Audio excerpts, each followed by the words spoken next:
ito po ang post ni Crisette. Tingnan nyo po Do you think AFP Chief Romeo Browner is still loyal to the flag and not just to BBM when he is appointed and given a plum position by BBM and his sister as well? Isipin mo yan. Kayo po tanungin ko, kasi meron pong ginawa si Browner, at di umano inilaglag niya yung kanyang mga tao. Ang laki talaga ng pinagkakaiba ng Duterte sa mga Marcos, at itong si Marcos ay nagiging halimbawa at nagagaya ng kanyang mga tao. Kung si Duterte hindi iniwan yung kanyang chief of staff,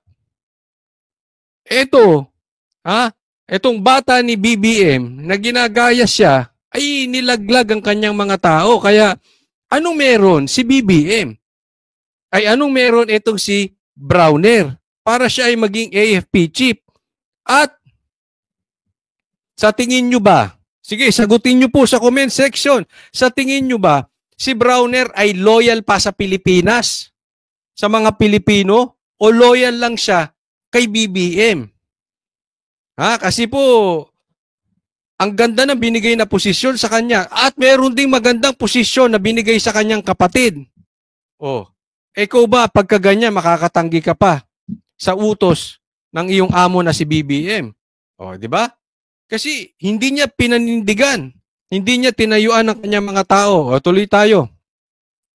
Retired General Orlando De Leon said Browner has no experience or has been placed on dangerous assignments. Di ba? Parang bigla na lang tayo nagulat. Sino ito si Browner? Bigla naging AFP chief. Di ba? Sabi daw ni General Orlando De Leon, walang experience. At hindi na ilagay sa delikadong assignment. Ito yung kumbaga, parang siguro to si Trillanes. Magaling lang sumipsip. Ito si Trillanes, nabigyan lang ng break dahil sumugot dun sa sa Ocod, naalala nyo? Ito, bakit nabigyan ng assignment? At tapos nabigyan pa ng napakataas na lugar na posisyon yung kanyang kapatid. And has not done hazardous assignment. So what are his credentials? Bakit siya ang AFP chief natin? Ayan. Kayo, ano sa tingin ninyo? Karapat dapat bang AFP chief eto si Browner? Puntahan naman natin to si Marbil. Parang si Marbil. Ay nako, beauty queen lang naman siya sa Leyte. At chuwariwap lang siya ni Martin as regional director ng PNP Region 8 before he became PNP chief. When there are more deserving policemen who have laid their lives on the line for our country. Nako. Ay, ano ba ibig sabihin mo, Crisette? Bakla, ito si Marbil. Hindi kasi queen beauty queen. Kung beauty king, lalaki. Beauty queen, bakla. Tinatanong ko lang si Crisette, hindi ko po pinagbibintang ang bakla si Marbil. Hindi ko maintindihan, pasensya na po, mahina ang utak ko. Kasi parang si Marbil ay beauty queen. So I assume bakla. At chuwariwap lang siya ni Martin. Ako, pambihira. Alam na this. Alam na to si Marbil. Chuwariwap lang pala ito ni Tambay. Magkakaroon ka lang naman ng amo. Tagasunod ka lang. Tagatahol ka. Si Martin pa. What do you expect? Diba? No, ang boss nito sinusunod nito si Browner. Si Marcos. Tapos to si Marbil, chuwariwap, beauty queen, di umano, ni Tamba. What do you expect doon sa dalawang AFP chief tsaka PNP chief natin? Ako, Sus Mariosep. Ano nang nangyayari sa bansang Pilipinas? Ba't nagkahaganyan? So sa madaling salita, lumalabas dito kay Crisette, walang credentials itong mga ito. Di ano itong mga ito? Di dakilang chuwariwap lang. Di ba nga dakilang taga-sip-sip lang? Abay, walang mangyayari sa atin. Kasi magmumulan pa ng tampuhan yan sa AFP tsaka sa PNP . Isipin mo, kung mas magaling ka, mas marami kang nasalubong na danger assignments, dangerous assignments, mas marami ka pang nailagay sa bingid ng kamatayan, tapos itong ganito, beauty queen, di umano. Oh. Tapos yung isa naman, pati kapatid, nabigyan ng magandang assignment, abay pambihira. Maganda nang bigyan ng magandang posisyon. Diyos ko, ang daming Marawi veterans or anti-insurgency veterans, pero napunta ang posisyon kay Marvin na ang dream ata ay maging beauty influencer kasi ang memorandum i-like at i-share ang mga post niya. Ay baka naman vlogger na Crisette, baka pagpasensya mo na, baka gusto maging vlogger, maging katulad namin. I-like and share pala eh. Oy, wag niyo kakalimutan na i-like and share niyo rin ito. Gaya ni Marbil, like and share this. At saka mag-subscribe na rin kayo ha. Pambihira. Ang head ng pulis, walang credentials. Ay, ang head ng AFP, ng sundalo, walang credentials. 'Di ba? Iwas sa dangerous assignment. Tapos tung si Marbil naman, beauty queen. May pambihira. Ano mangyayari sa Pilipinas? Yung parehas head. Nako. Mukhang hindi nga naarawan ito. Mukhang hindi naarawan to si Marbil. Nga no. Nakikita ko yung mga pulis Bilad sa araw, kita mo yung mga dating mga mistiso nangingitim. Kahit na yung mga gwapong pulis at mga gwapong sundalo, nangingitim din, nagiging mukhang gusgusin din. Ito si Marbil para, nagme-makeup ba yan? Ako nagtatanong, ako rin, kasi kami ring banateros, bago sumet sa SMNI, pinagme-make. Wala namang masama. Alang ako nagtatanong, Marbil, ikaw ba pagkabago ka rin sumalang, nagme-makeup ka rin? Bago ka mapunta sa... nailagay ka ba doon sa mga delikadong assignment, Marbil? Nagme-makeup ba ito? So what do you think? Is this not ringing some alarm bells for you? Kasi ito Marcos names 4 CA justices, including military chief sister. So sa madaling salita, naku, delikado. Delikado tayo dito. Delikado kasi isang CA justice. Husgado na yan. Korte na yan. Na-assign. Kapatid ni Browner. Paisipin mo. Hawak mo executive. Tapos, yung AFP chief, sip-sip sa'yo. Yung PNP chief, beauty queen. Chuwariwap ni Tamba, di umano. Tapos, yung kapatid, may magandang posisyon sa korte, sa CA. Paano na tayo niyan? Naku, delikado ito. Delikado ito. Ito, pakita ko sa inyo. Ito, pinagmulan nito ito yung pinagmulan ito yung post ni General Orlando De Leon. Sige po, basahin natin saglit. I am officially calling General Romeo Browner a coward. Nako, duwag. Tinawag ka ng duwag. Bakit? Who throws his soldiers and subordinates under the bus just to save his neck. Kasi, di ba, ang pinagbulan nito hindi raw nagawa ng maganda ng mga sundalo yung kanilang trabaho para protektahan si BP Sara. Kaya pinasabina at pinalitan. Ang ibig sabihin nito, ikaw Browner, anong klase kang leader? Para mailigtas mo yung sarili mo, nilaglag mo yung tao mo. Kaya tinawag kang duwag.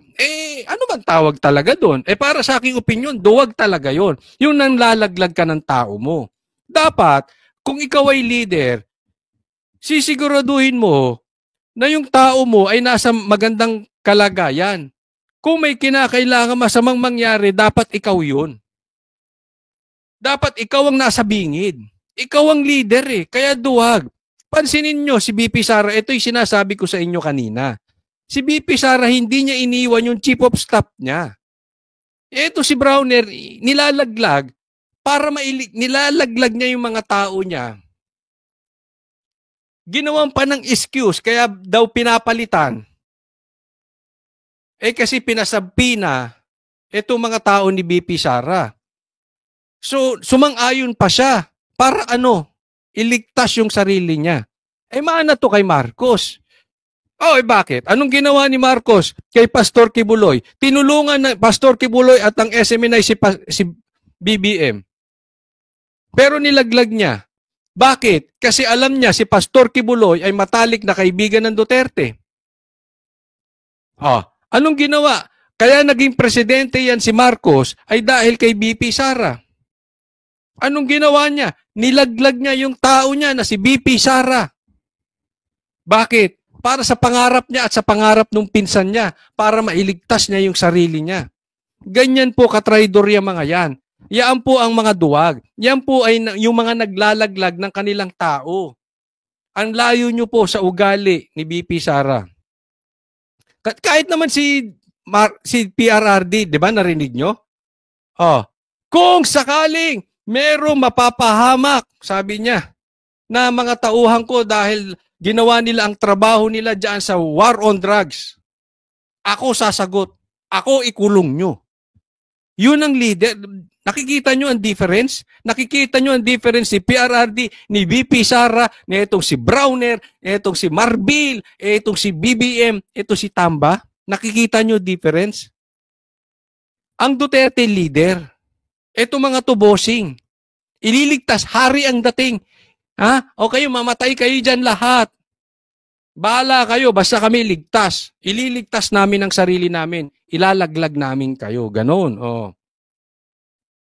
Tuloy tayo. Mr. Browner, you don't deserve your designation as Chief of Staff. I agree with you.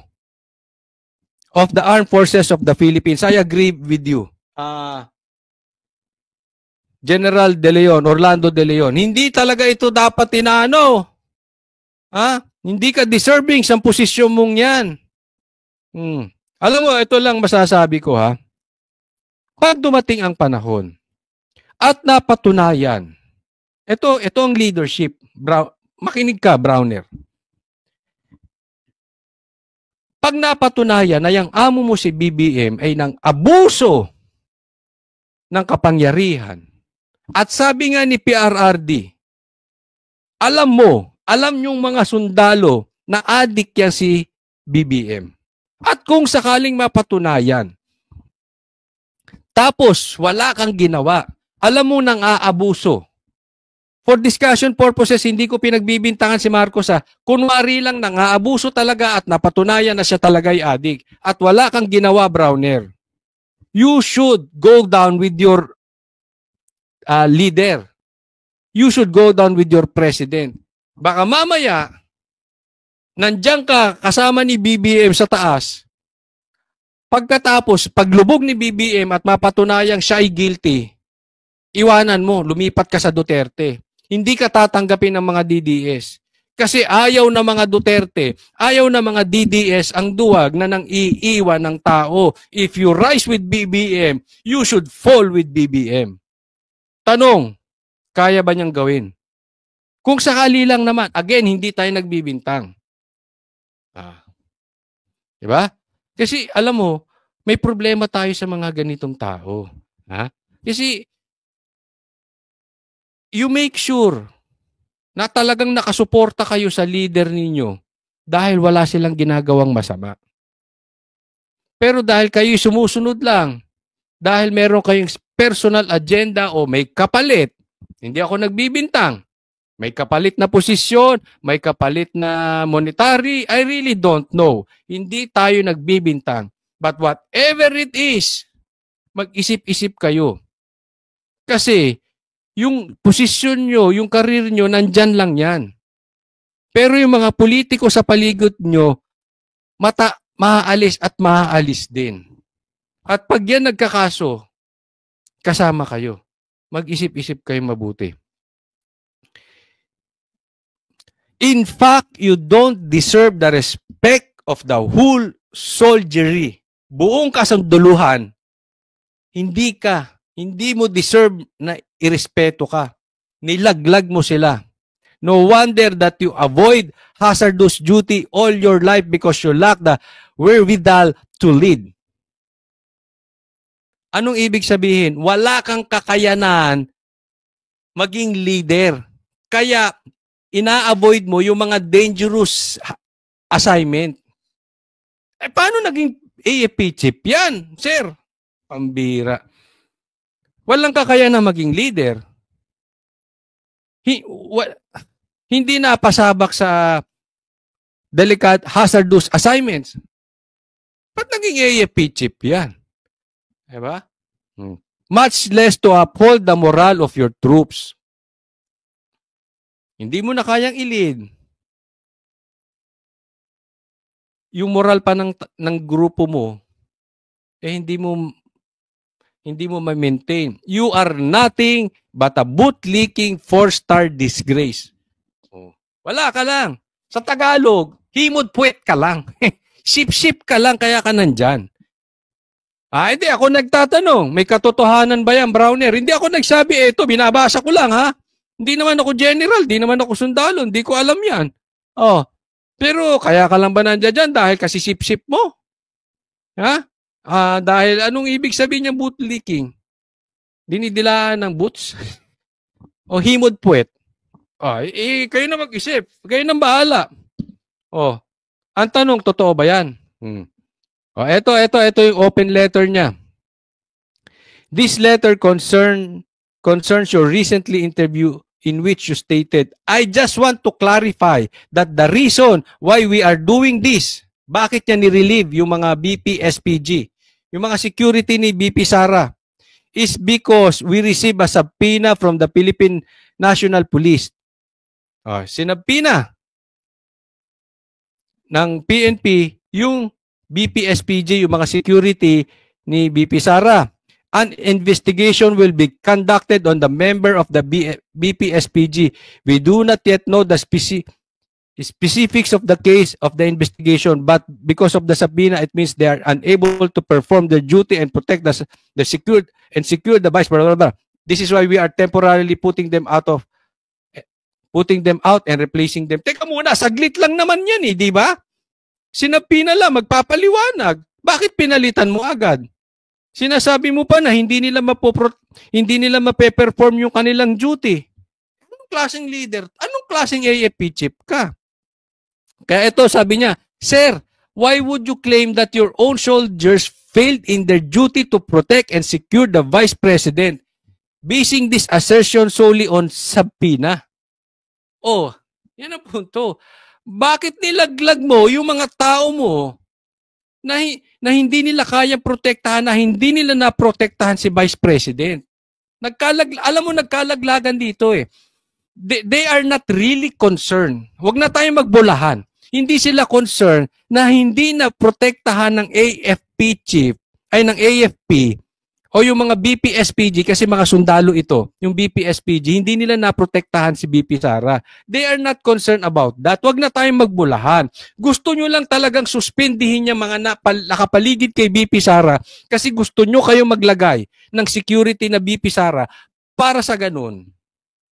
Namo-monitor nyo si BP Sara. Kaya nga sabi ni BP Sara, I don't trust them. Mahirap magtiwala ngayon. Kasi siyempre, for BP Sara, tatanggalin mo yung tao ko dahil sinabpina lang. Tatanungin lang naman yan, pwede mong pabalikin. Bakit mo papalitan? Nakikita nyo na yung maniobrang ginagawa dito? Talagang iniipit na si BP Sara. Yan po ang dahilan niyan. Huwag kayong pabida, Browner, na kayo ay concern sa protection ni BP Sara. Hindi, yung sinasabi nyo may mandato kayo na protektahan si BP Sara. Kung may mandato kayong protektahan si BP Sara, gusto niya yung tao niya. Ba't maglalagay kayo ng ibang tao just because sinabpina at inilaglag mo yung mga tao mo? Yun ang nangyari dito. Sabi na, a subpoena at best is an invitation to provide evidence, not proof of guilt. Ayun Ang ibig sabihin yung subpoena para ikaw ay makapagpresenta ng ebidensya, Hindi ibig sabihin guilty na, mali na yung mga tao mo at yung mga security ni BP Sara. Kaya nga ito'y maliwanag na laglagan. Even you admit during the interview that you still do not know the specifics of the case or the investigation. Hindi mo pa nga alam. Inusgahan mo na sila. Para kang Quadcom. Para kasi Castro. Iniimbestigahan pala. Hindi mo pa alam ang mga detalye. Ang mga detalye. Inuhusgahan mo na yung mga tao mo. Yan yung punto dito. Kaya nga tinawag ito ni General na duwag. Ito si Browner. So why were you quick to prejudge your own soldiers since when did a subpoena equate to evidence of guilt? Hindi ibig sabihin. Ito, alam to na may mga kaso. Pag ikaw'y pinasabina, inosente ka pa rin. An innocent, an accused is considered innocent until proven guilty. Accused yan, akusado na. Ito nga, sabina pa lang. Hindi pa sila akusado. Di ba maliwanag? Kasi alam mo, alam nyo ang ginawa dito, pinaikot-ikot nila eh. Pinamumukha nila sa taong bayan, they are concerned about BP Sara. Huwag nyo na pong lokohin ang taong bayan. Kasi wala sa panig ni Marcos, diyan sa mga malalapit kay Marcos, at pag kayo nagsalita na kayo ay panig na protektahan nyo si BP Sara, walang maniniwala. Huwag nyo nang bolahin ng taong bayan. Kayo-kayo na lang ang naniniwala dyan. Even BP Sara, sinabi niya, delikado ang buhay niya at ang papatay sa kanya si Marcos, si Lisa at si Tamba.